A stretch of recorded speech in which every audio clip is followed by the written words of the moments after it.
The year is 2007. The mature, dominant, and pound-for-pound #1 fighter in the world, Floyd Mayweather Jr., has been teetering on the edge of retirement with references of hanging up the gloves for his past 3 fights. Said that you would retire after this fight. Yeah. Is that still your position? Oh yeah, I'm still retiring after this fight. I proved myself in the sport. But after weighing up the odds of beating yet another undefeated champion and getting to gloat in the United Kingdom, a place Floyd has always wanted to visit, Mayweather bites on the bait that Ricky Hitman Hatton has laid out for him and accepted yet another monumental bout. In a classic battle of the English versus the American, will yet another Revolutionary War begin? Or will the Hitman stealthily dispose of Floyd's undefeated record, leaving him insentient on the canvas for all eternity? Welcome back to Boxing After Dark, where today we're going to be diving into the depths of 2 at the time undefeated beasts of the welterweight division in an enthralling matchup of classy against crazy. Let's get into it. Floyd Mayweather is the furthest thing from a boxer who needs an introduction or a recap, yet his journey as a fighter is one that no matter what year of his career could have a novel written about it. And despite Floyd flirting with forgetting the boxing world and recently slowing down in fight output, there was no doubts at this time on whether a real boxing fan would watch an upcoming fight of his, especially when fighting against other champions and top contenders as he'd so regularly do. When turning back the clock to late 2007, many believed that the now 30-year-old Mayweather had finally begun to reach his ceiling as far as weight classes go and wouldn't be able to make the jump up to light middleweight while staying undefeated. So with Hatton seen as somewhat of a final offering from Floyd, many saw this bout as a potential farewell, from who many viewers, along with Ring Magazine themselves, perceived to be the greatest fighter in the world at that place and time. Although Floyd was bouncing off of a monumental win against his, at the time, nemesis, and already legend Oscar De La Hoya, a dazzling speedster with one of the greater resumes in recent memory. Hey, the pound-for-pound champion of the world. I'm 34. He's younger than me. He's fast. Mayweather, as of late, hadn't fought someone with as much manic unpredictability as Ricky Hatton since his masterful display against Arturo Gatti 3 years prior. Floyd's a quick, very fast fighter. I didn't expect him to be that quick. You know, everybody told me he has fast hands, but he's also fast with the upper body. Moreover, Floyd's effectiveness in beating the best fighters in whichever division he chose to fight in was rapidly ramping up. Floyd seemed to be aging like the finest of wines. So, where the fights were slowing down in occurrence, the quality was rising, and it seemed the money was too, as the man previously known to the world as Pretty Boy Floyd was adopting a newer, simpler, yet even more braggadocio title by the name of Money Mayweather. So while Mayweather has been improving on his net worth, resume, and international fame, where does that leave old Ricky? Well, much to most people's surprise when seeing how they carried themselves in public, a similar place. Despite Hatton being a man born and raised in the city of Manchester, England, with a fan base so loud yet loving, it could make the stadiums he was fighting in sound more like an X-rated movie set than a boxing match. The contrast could not have been clearer with the Hitman's home life. As the fight approached, he was surrounded by the tight-knit Hatton clan, who knew him simply as Richard. He trained alongside his best friend and brother Matthew, and found time between sessions to visit his son Campbell and girlfriend Jennifer. Hatton was growing in the hearts of the public, from his undefeated record of 42 wins with 31 knockouts and his growing television persona that would find people of all ages and backgrounds endeared to him. People convinced themselves that Ricky Hatton could be the man to end Floyd Mayweather's record of 38-0 in his home country. Hatton's resume, although not as varied as Floyd due to Ricky being predominantly a light welterweight for the majority of his career, was nothing to gawk at. Any man that knocks out a fighter as persistently difficult as Jose Luis Castillo is a threat, and although Ricky often received backlash for what many call Riddick Bowe syndrome, where a boxer struggles to stay consistent with training and making weight for fights, Hatton never lost his eyes on the prize of being his best self on the night of the fight.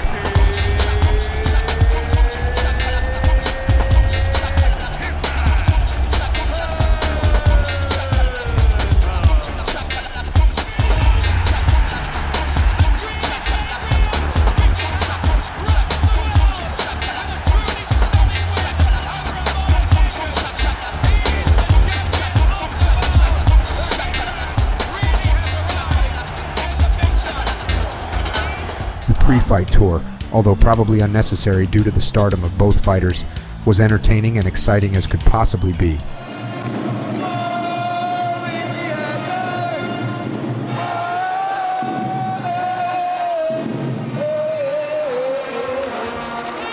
thank you for that reception. You know, just great to be back. I've missed my 6-year-old son. I've missed for a week, but I probably haven't missed him quite as much as you would probably think, because I've had the fortune to spend the full week with another 6-year-old. Welcome to the Lion's Den. I am the lion. I am the lion. I'm the king of the jungle. This is called Manchester Mayweather. Floyd, I wish you hadn't brought all them belts out. I've just myself. I weigh 47. What you weigh? About 174. Okay. You're gonna get punished. Fatty's coming. Fatty's coming. And on the 8th of December in 2007, Hatton finally got what he'd been begging for, the opportunity to give Mayweather the beating that the hitman craved.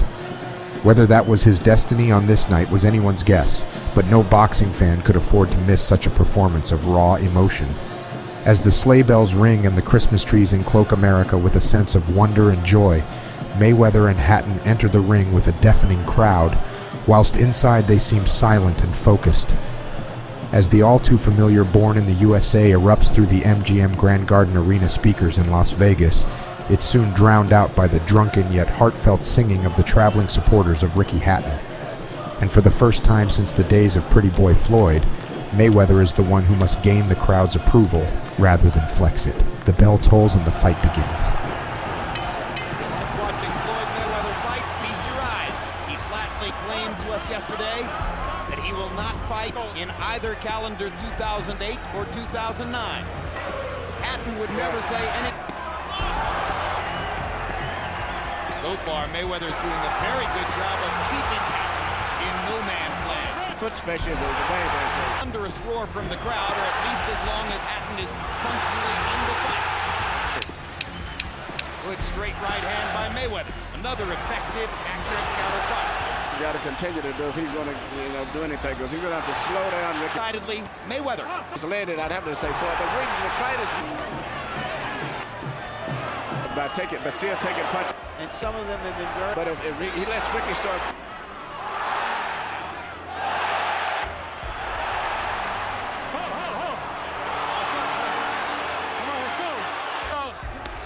And he lands a solid left hand inside. Hatton wants an ugly fight. Mayweather wants a pretty boy fight. It's an ugly fight. He got caught with a choke. Hard right hand by Mayweather. Hatton keeps coming. Bloody fear. Had to come from 3. Mayweather 10 out of 30. Hatton 6 out of 30. Mayweather landing at a 33% rate.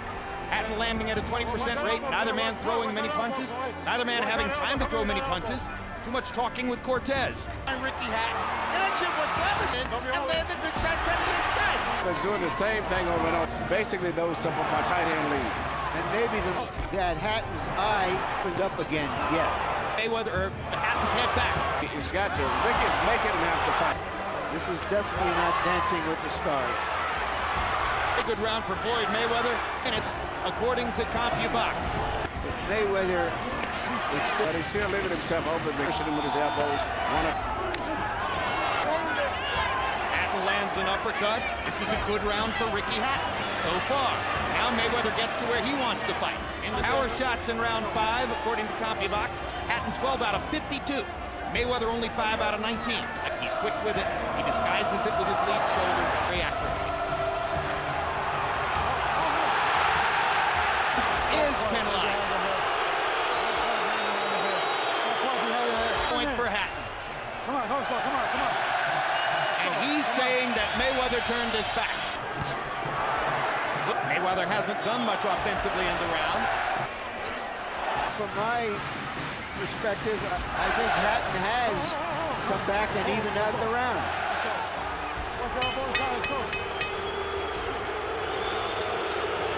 Not going to be an easy fight to score. Hatton's cut man has availed himself. Grabbing mostly. 20 seconds to go in round 7, and it's been very much like round 6. We had a fight between Cotto and Mosley, a brilliant fight that everyone expected to go about the way it did. This fight is going about the way we expected also. An ugly, close quarters, mauling, brawling fight.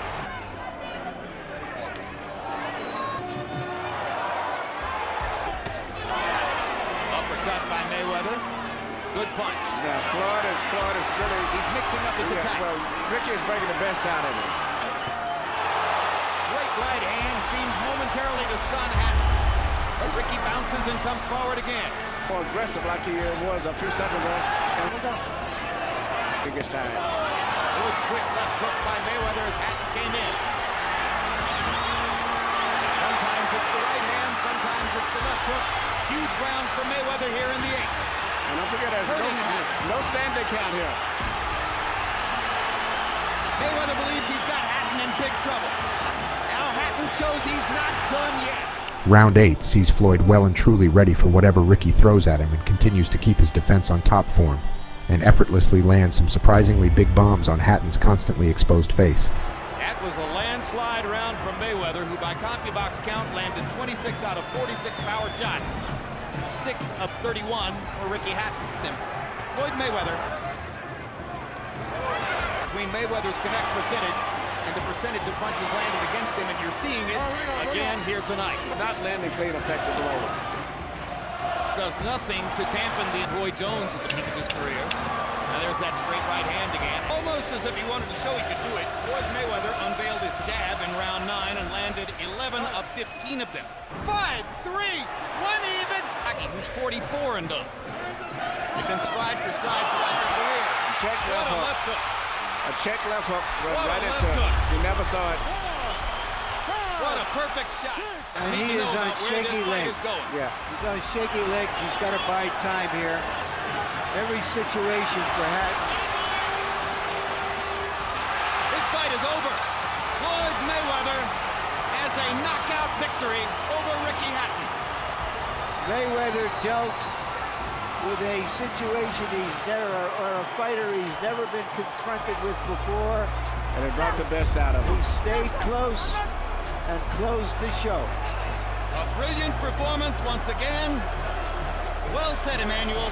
The winner by knockout victory, and still, pound for pound, the best in the world, still welterweight world champion, Pretty Boy Floyd, a.k.a. Money Mayweather. Floyd would acknowledge Hatton as the hardest opponent he'd faced thus far in his career, commending his aggression and lack of demotivation despite the difficulty he must have faced on the night. Ricky Hatton is one tough fighter. He's still a champion in my eyes, and I love to see him fight again. What a fluke that was. He's very clever, you know, at nicking a breather and fiddling and farting about, you know, and using his arms and elbows to get out of the way. And that's what he did, and then he picked up a couple of shots, and that was it. Floyd would famously go on to fight another 11 times after this momentous occasion, with Cotto being one of Mayweather's greatest victories among them. And with that, this great night of boxing, although not as remembered or celebrated as much as Floyd's success against Manny Pacquiao or Canelo Alvarez, remains one of the finest hours of a man that had so many. Hatton, although brave and dubious throughout the fight, failed to materialize the victory he seemed convinced of for so many months, and after losing for the first time in his life, Ricky would soon go into a long depression in which addiction, suicide, and anxiety would latch on for many years, fighting professionally 4 more times over the next 4 years, with 2 of them resulting in losses by the hands of Manny Pacquiao and Vyacheslav Senchenko. The family and fans of Ricky respected his decision to retire from the sport at the relatively young age of 33, preferring to remember him as a legend rather than a has-been. Hatton has since come out of his downward spiral, kicked into gear by his loss to Mayweather, and has stayed relatively popular in the British public eye, making guest appearances on talk shows and at boxing events, while opening up about his difficult times and being a beacon of hope for the people who deal with similar situations that Ricky did in his more troubled times. Life has never been as good. To see how happy I am today with me mum, my dad and me kids, my grandkids, you know, and having gone through what I've gone through, I count my blessings every day for what I've got. And I tell people, I say, you're feeling down, you're feeling deep, go and speak to someone. If you've enjoyed this video and would like to see more from Boxing After Dark, feel free to subscribe to the channel and don't be afraid to drop a like and comment. Thank you for watching.